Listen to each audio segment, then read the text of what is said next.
الورد، يا صباح الفل، يا صباح الياسمين على اجمل متابعين. ازيكم يا حبايبي؟ عاملين ايه؟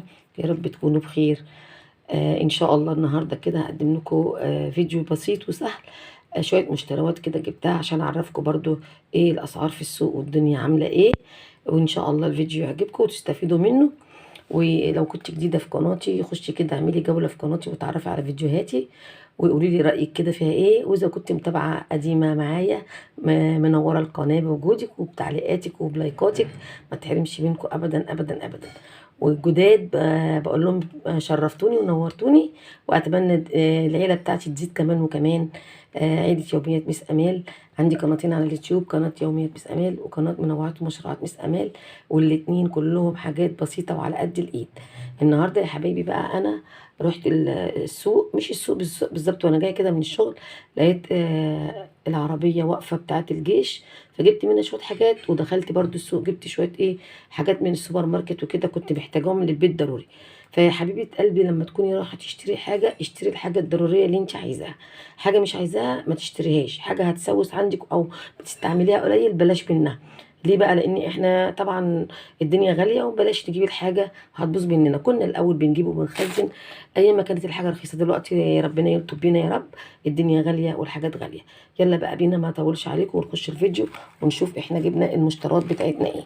بصوا بقى يا حبايب قلبي، انا جبت الشنطه دي، من الشنطه دي ب 10 جنيه بتنجان. هو بصوا يعني زي العروسي، وكان في كبير المكبب قوي، بس انا انا عايزه ده عشان انا هعمله وصفه كده زي مراكب البتنجان اللي بتبقى محشيه باللحمه المفرومه، فانا فضلت ان انا اجيب العروسي ده. الشنطه دي يا حبايبي كانت ب 10 جنيه، شايفين الشنطه دي كده ب 10 جنيه، التانية كانت ب15. هنا كمان جبت بصل، البصل لقيت عنده الكيلو ب16 جنيه، وحلو مش وحش، جميل برضو، متنقي بالواحدة بسم الله ما شاء الله. فقلت خلاص انا هاخد منه شنطة، لان برضو الدنيا حر ومطبخ عندي حر وممكن يكون عندي البصل يبوظ. فانا عندي برضو كنت جايبة 2 كيلو شغالة منهم، فقلت اكمل عليهم كيلو. تمام يا حبايب قلبي. هنا بقى الشنطة دي ب6 جنيه، دي بتنجان تخليل. الشنطة دي كده على بعضها 6 جنيه، فانا خدت منه شنطتين، لان طبعا بتنجان المخلل في الصيف بقى جنب كل اكل كده بيبقى جميل. خدت دي شنطه وادي خدت الشنطه الثانيه، يبقى كده الشنطتين دول كده ب 12 جنيه. نشيل بقى الباسكت بتاعنا ده عشان نشوف بقيه الحاجات. جبنا كمان بطاطس، البطاطس عندهم حلوه مش وحشه، 2 كيلو ب 25 جنيه اهو. بطاطس تحمير برضو جميله، 2 كيلو شايفين ب 25 جنيه، بطاطس زي الفل اهي. فانا جبت منه برضو 2 كيلو، ويبقى برضو هجرب هو، بس هو بصراحه ربنا يعني انا جبت منه قبل كده البطاطس كانت جميله جدا جدا.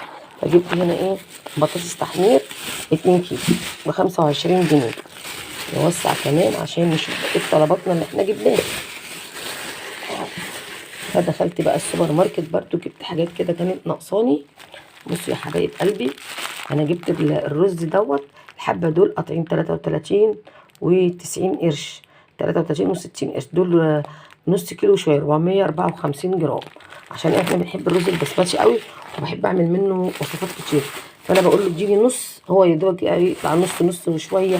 برضو نفس القصه ديت، نص تاني ب 536 قاطعين 33 جنيه.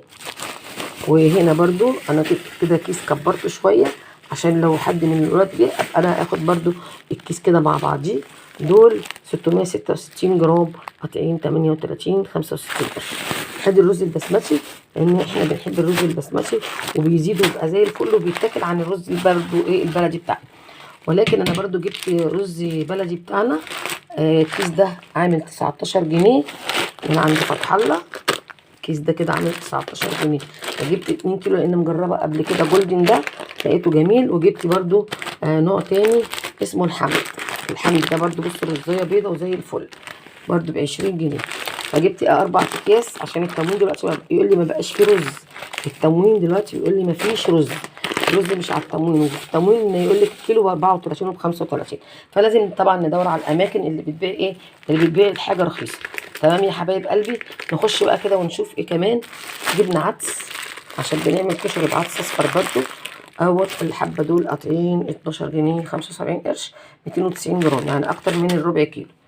وجبنا برضو ما نسيناش الكشري، جبنا كشري عدس كشري ب 12 جنيه 85 برضو الحبه دول. 338 جرام.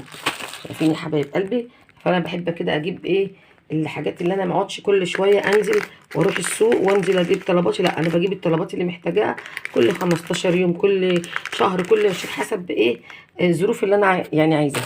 جبنا طبعا حمص الشام عشان الكشري، دول قاطعين 28 جنيه وربع. الحمص الشام غالي قوي، دول اكتر من ربع كيلو 314 جرام. جبنا ايه كمان؟ جبت من عنده برضو الفريك بتاعه نضيف جدا وجميل. بصراحة ربنا ما بيتنقاش، حتى عامل زي الضحى. دول قاطعين 8 جنيه و70 قرش. قد ايه بقى؟ دول ربع كيلو، يعني 256 جرام. حلو قوي قوي يا بنات. البرغل بتاع فتح الله ده ما بستغناش عنه، بيبقى جميل ونضيف. بصوا لونه جميل ازاي ونضيف. برضو البرغل بتاعه حلو ومن النوع النضيف. ليه بقى؟ لان الايد مستعمله عنده على طول. دول قاطعين 13 جنيه و40 قرش. 266 جرام. يبقى احنا جبنا برغل وجبنا فريك. البرغل طبعا معروف ان بنعمل بيه كفته وبنعمل بيه وصفات كتيره، والفريك برضو لو عايزه تحشي حاجه تفلفليه كده مش هيقول لا. جبنا بقى شويه مقرمشات، دول 11 جنيه و80 قرش، اللي هم بيتحمروا للولاد كده، بيبقى طعمهم حلو، ويعني بصراحه ربنا بيبقى طعمه جميل وتسلي بقى شويه. برضو لازم نرفه عن نفسنا شويه. جبنا هنا الفول ده، اما تعملي بيه بصاره اما تعملي بيه طعميه. جبت برضو 452، يعني اكتر من ربع واقل من نص بحاجه بسيطه. قاطعين 15 جنيه و35 قرش زي ما احنا شايفين. حلو كده يا حبايبي. وبعدين بقى جبت كمان كيسين ملح، عشان طبعا الملح لا غنى عنه. ساعات كده بتلاقي البيت طبه مفيش ملح تحتاسي. جبنا كمان دقيق الصقر. دقيق الصقر ده حلو عن تجربه. ده الكيلو ب 19 جنيه، جميل جدا. ده يبقى في كيس بلاستيك كده، انا بجيب ده او بجيب اللي هو اللي في الكيس الكرتون، بيبقوا حلوين قوي قوي يا بنات. ونضاف بصراحه ربنا. وجبت كمان ايه؟ جبت كمان ربع كيلو شاي العروسه ب 43 جنيه. ده يقعد معايا شهر. طبعا جنب قهوه، جنب نسكافيه، جنب حاجات، الكلام ده كله بيساعد يعني. جبنا كمان، جبت كريم كراميل العبوه اللي هي التوفير، فيها اتنين دول مع بعضهم، بس مش عارفه دي كانت بكام، مش متذكره.